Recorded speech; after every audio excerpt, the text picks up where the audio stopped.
Last summer, while producing stories about the MR340, I decided to join in on this epic adventure for the 2011 race.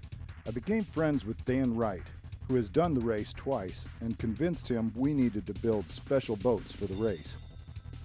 We had to build a boat for each of us because we did not plan on doing the race together. Dan was thinking about going solo, and I was looking for a partner. Winter was not quite over when we went out in the snow on February 13th for the maiden voyage. It floats! Woohoo!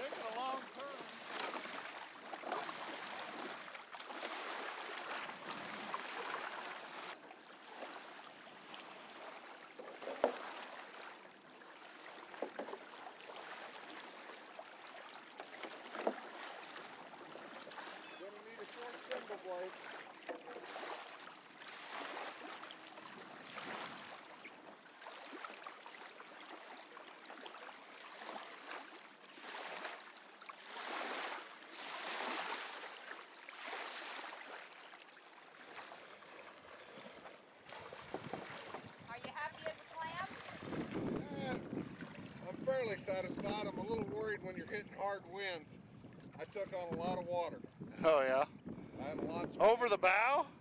No, over the side. What's your overall perspective? I got, yeah, a little oil cannon in the middle, bouncing a little bit, but that's not unusual for any canoe. What we need to do is you and I both get in one boat here in a little bit. Give it a test that way. Uh-huh. I'm going to see, I'm going to try to get me a top speed here for a little bit. I want to see if I can hit 6 miles an hour. All right. You want to watch this display? Yeah. Preparation for the MR340 should include a lot of physical conditioning and a lot of paddling. Getting into a little competition helps too. We set our sights for the first race of the year, the Perche Creek Gutbuster. That's 5.5 right there. Huh. I got it 5.7 in with the wind. That ain't bad. No.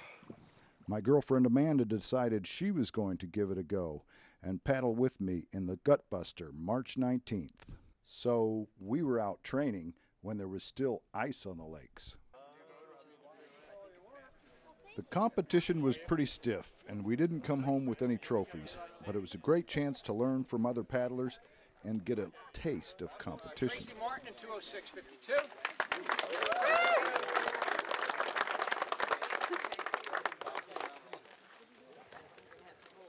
Third is Linda Fontaine, La Fontaine.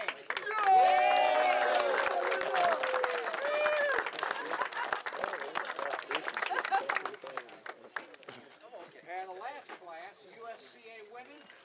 Now there's 4 parts of a paddle stroke, okay?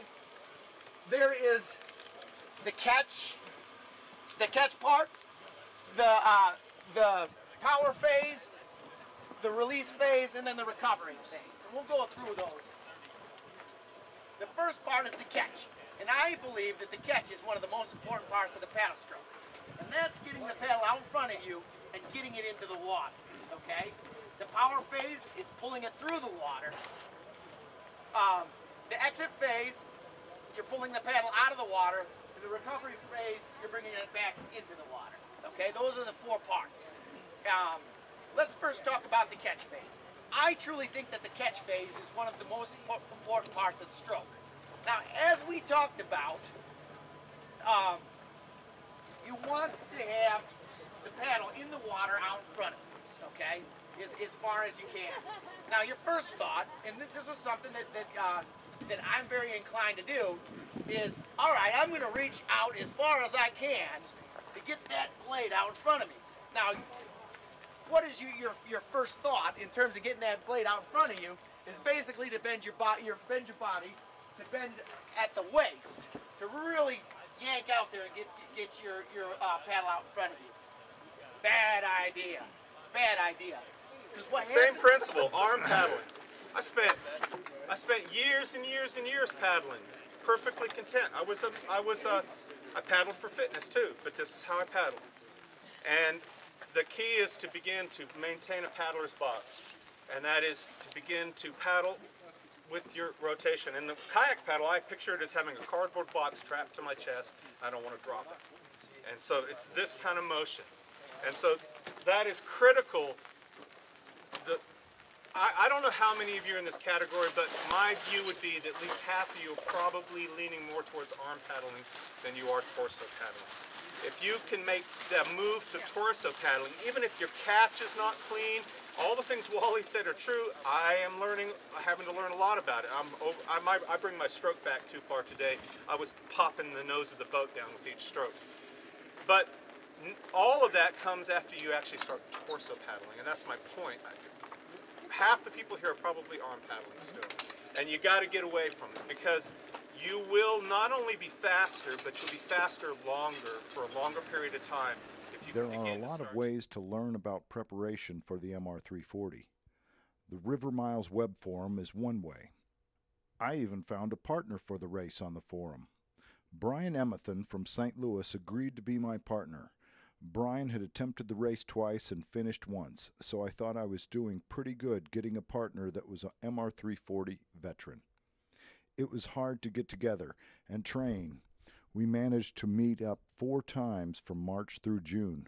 We also managed to have a little accident on the Missouri River at the end of a 25-mile training session. We hit a submerged river buoy and took a swim.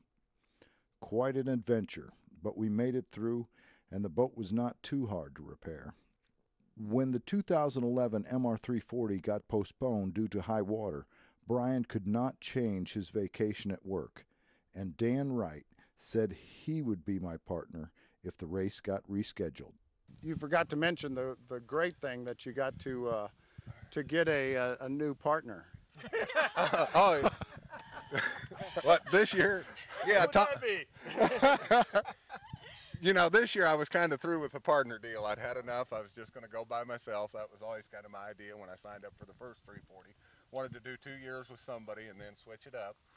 But I shot my mouth off once again, and Tom and myself were talking on the phone probably in middle of June, and I said, if the 340 is postponed, I'll go with you, because I don't know, he may be a hard guy to get along with. He had a partner from St. Louis, and they were going through some problems. But anyway, I told him, I said, I will go with you. Well, it wasn't a week later till on a Sunday night I got a phone call. He's like, all them steroids you've been taking, they went to waste. 340's been canceled, so here we are. Just got to get this thing balanced and thinned down a little bit here. Just made this from a solid piece of 2x4 red cedar. Pretty darn light. The Greenland style paddle is a paddle that was actually a simple design from Greenland and the Inuits, and the Eskimos. They use this style paddle in their hunting kayaks, and people have found that they're very for a long distance race like we're intending to embark on here, that they're very lightweight, very balanced, and they let you go a long way.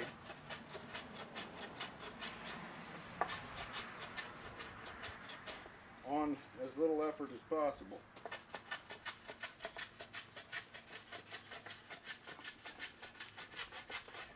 Tom, I see we're running late once again. I thought I said 6 o'clock. I'm ready to go. You don't know I'm ready to go. If you're 10 minutes early, you're running late.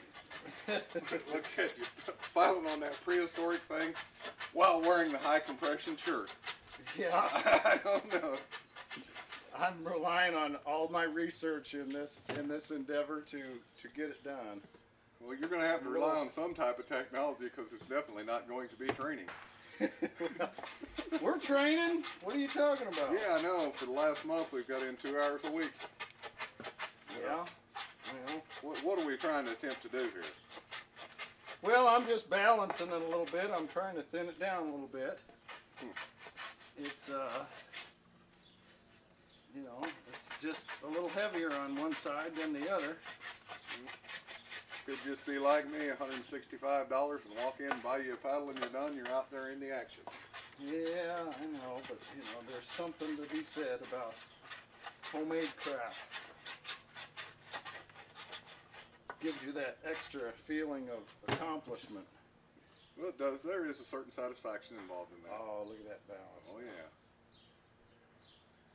Now, if we can just figure out how to use it. Alrighty. Is well, that shirt let's go. warm? No, it's cool. You sweat in it, and it just it's compression. Where's the This is sweat high going? tech that they say. High tech. This holds your muscles in and holds you. Well, now, I'm not seeing a lot of muscle there to be held in. It holds you in, and it lets you go longer, stronger. All right, we'll see how that works. And it looks so darn cute. Yeah, it looks cute. Alrighty, here, load that up in the truck. All right. And let's roll.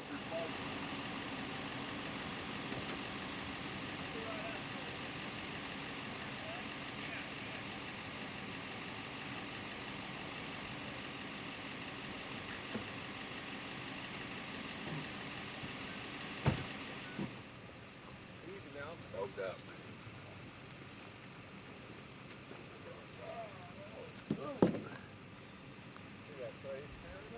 We were out here the other night and we forgot the seats. Kind of like in the movie Deliverance where Ned Beatty forgets his paddle. Oh, I'm going upriver without my paddle. We're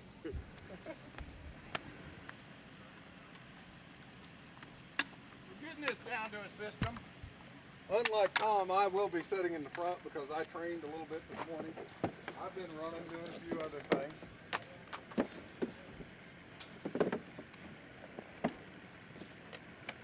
You know, Dan, Yes.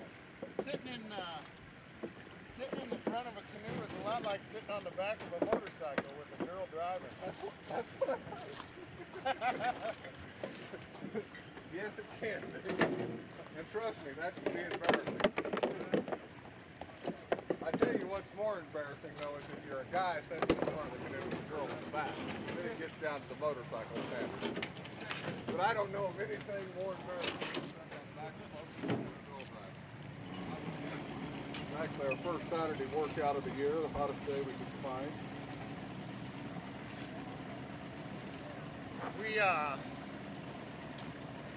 We haven't had to deal with much boat traffic.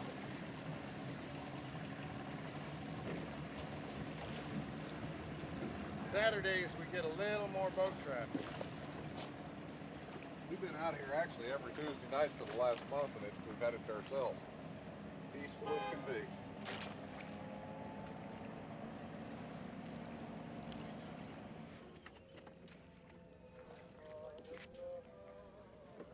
What are we listening to?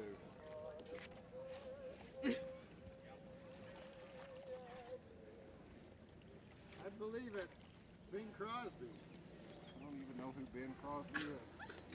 What's he with, Coyote?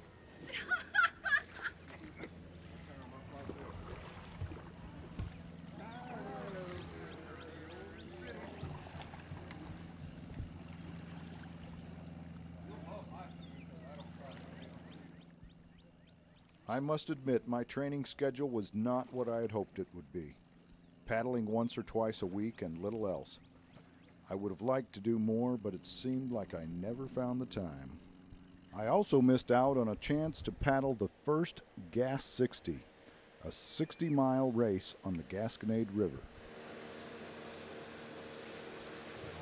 Mark and Christy, about that Gasconade 60, what was that race like? Cold and wet, Boy, and you got long. that right. Cold, wet, and long. Christy had the battle scars from her trip down there. Would you have blisters about the size had of? some epic blisters. I Shit. think everybody there came up and asked me to see them. Her, They were probably about the size of nickels. her two boys that stole her paddling gloves for some other purpose in life, and she basically, plus she was using an aluminum paddle she'd never used before, and just a combination of bad choices, I guess. It was a bad Didn't you day have on some the trouble river. getting to the starting line, Mark, too? Getting to the starting line. Yeah. You didn't start the race with the Oh rest yeah, of us. there was races long gone by the time I was helping people put boats in. I was being courteous. I was helping a guy out. Yeah, we know you were at the starting line, but you didn't start with the rest of us. I'm glad you brought that up, Dan, because didn't I beat you even though I started after the race? Ooh. The bottom line. Dan, did I not beat you after I started after the race? A 100-pound boat with a kid that had not paddled before and was hung over from. You got to say one thing, but Matt Green started the race on time. Okay.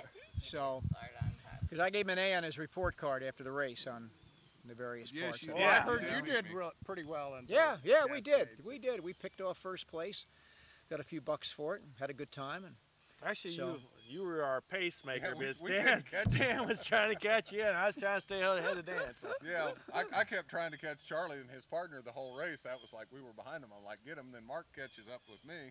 I'm like, you got to go get Charlie. And he tried to make a move on him and couldn't get him. So. Well, next year they're supposed to do it on the south part of the river, south of 44.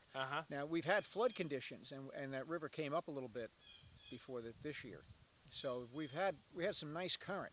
If it's what it's supposed to be, it's going to be a long 60 miles, but it'll be nice things to look at. We saw eagles out there. And it was great. They're going to do a different section next year? Yeah, they're going to end it. He's thinking of ending it in Jerome because the real scenic part is south of 44. So that's fine. I can get into that. Yeah, I paddled 35 miles. And he tells me that there's like a 50-minute drive from the start to the finish. Oh, okay. If he does that section, so it's real easy, maybe easier than accessing everything here. When you get down around Fort Leonard Wood, there's a spot where you can go 20 miles. 2 hours. Like 60 miles by water and 2 hours by car. But that was the first time I was on a Gasconade. I was impressed. It was gorgeous. It was clean. I mean, just fabulous. I really enjoyed it, except for the rain. Yeah. Well, every couldn't race, feel my feet when I got to the first every race this year has been wet. The Gutbuster, the Merrimack, and the Gas, all three. No, the Gutbuster was clear. I arranged that. I cashed in all my Bass Pro points. Maybe I was thinking the year before. The year before, the year before it snowed. Yeah, it was snowing the year before. The first year was terrible. Yeah, see? Pretty. Well, next year will be the last weekend in March. Oh, okay. So I'm moving it up a week, and that'll be the permanent weekend, so I can because my biggest fear is not the rain, not snow, not flooding. It's 6 inches of snow on that little road, on Old Plank Road, coming down the hill. Because that. The finish work takes a lot of time. I've used this thing for 3-4 months with it undone, and now this top edge is going to get a nice coat of shiny metallic red after a coat or two of primer, and then it needs a base coat of metallic paint, so the hot candy apple metallic red will show up nicely.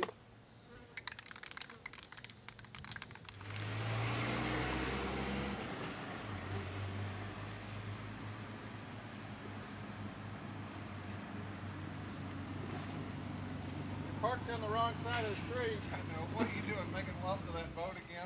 Just finished giving it the second coat here. Looks good. We're going to look real good coming in toward the bottom.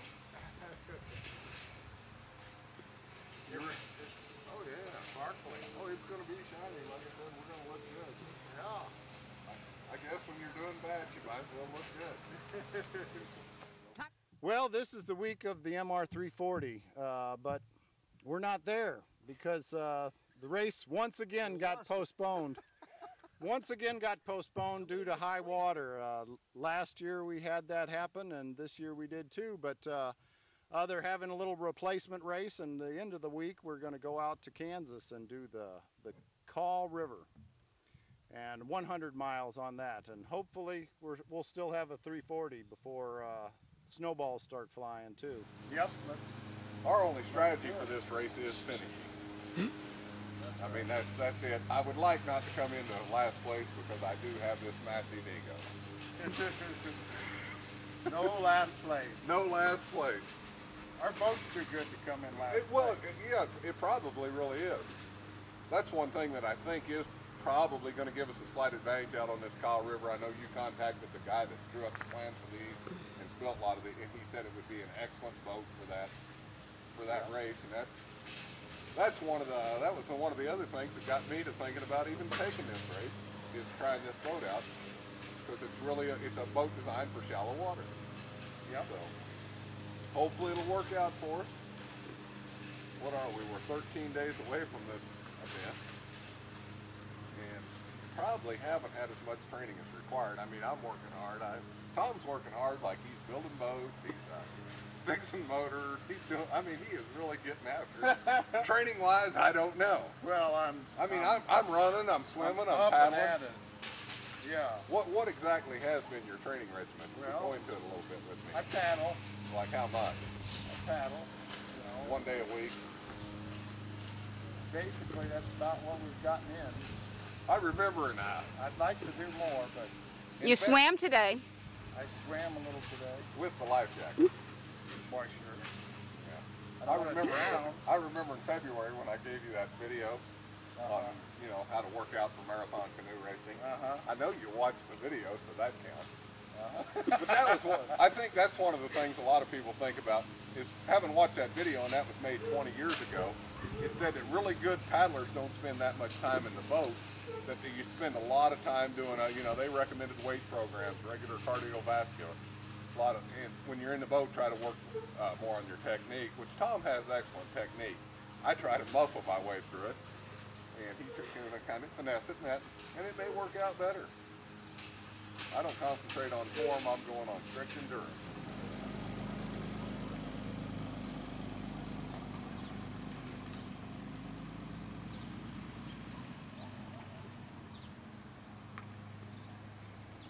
Anyway, last night we're 15 minutes from our hotel, and it took us approximately 2 hours to get here. I think we're in Junction City, Kansas this morning. We were detained by some military personnel treated us like, just wonderful. I can't say enough about this Kansas military. Unbelievable over here. Pointed us the right direction, and we went right back where we come from, only to do that circle twice. So we're here today, and we're heading back in search of a golden sea. Getting ready for the rules meeting and whatever else. We've fueled up, hydrated heavy on the Miller Lite last night, and other things. I think it's looking good. Any video on race preparation would not be complete without talking about stuff. There is a lot of things to get together: water, food, paddles, clothes, first aid, lights, and countless other things to take care of. Amanda and David are helping us through. Without them, I am sure we would have never made it.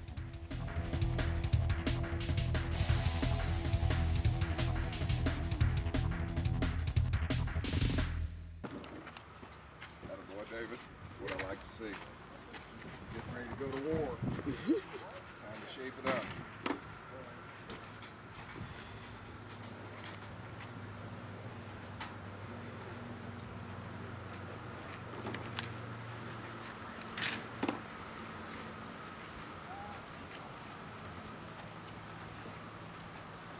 Friends of the Kansas River. 105 degrees. Ready? Yep.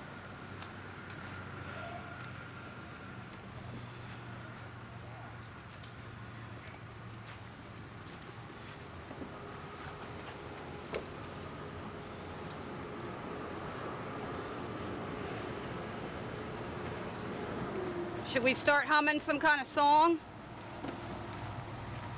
Got gravel in the sand. You've got to hold this little flag up, and then I'll feel it special close to you all day long.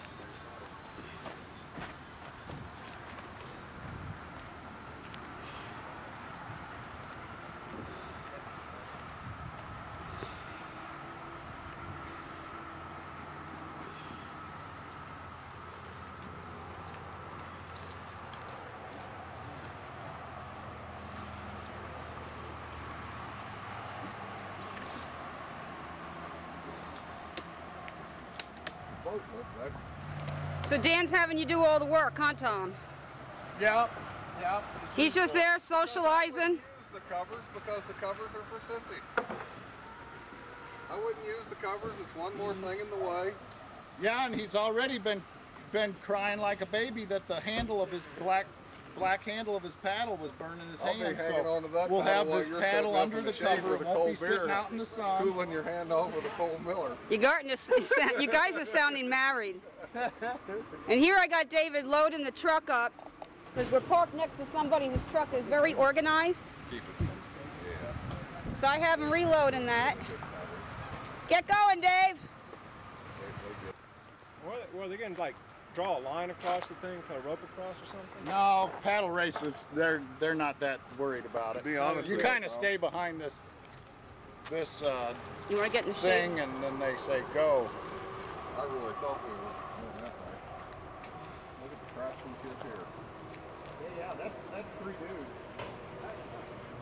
I think that's 3 dudes boat, or the paddle files. Look, they built that with what, nails? This might be the paddle files. Okay, Tom, why don't you tell us where we are? We're at the Blue River. About 3/4 of a mile that way, we'll enter the Call River. This is our starting line. Oh, there's the big boat. There's the Voyageurs. Yeah, all I see is one more boat that's going to be ahead of us. And about I don't know how they're going to fit 10 people in that sucker. They got 1, 2, 3, 4 seats. 4 That's seats, only 3 8. deep. I don't know what the Three people in across the the middle are middle. going to be. So how hot do you think it is out? Oh, it can't be any hotter than 95. It's going to make 100. I hope it makes 100 because that'll make. Well, this is probably the worst of the day. That's 1 o'clock. I'll bet it's 100 right now. Feels like it. Tom's went with a. Look at how fast the leaves are flowing down the river here. Once again, Tom's went with an interesting. He's went with a double shirt, which I think it'll pay off here in a little bit.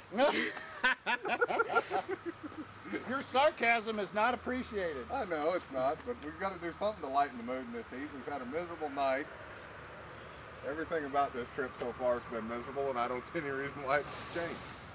Then when I see this river, I don't even know if I consider this a river. It looks like a creek.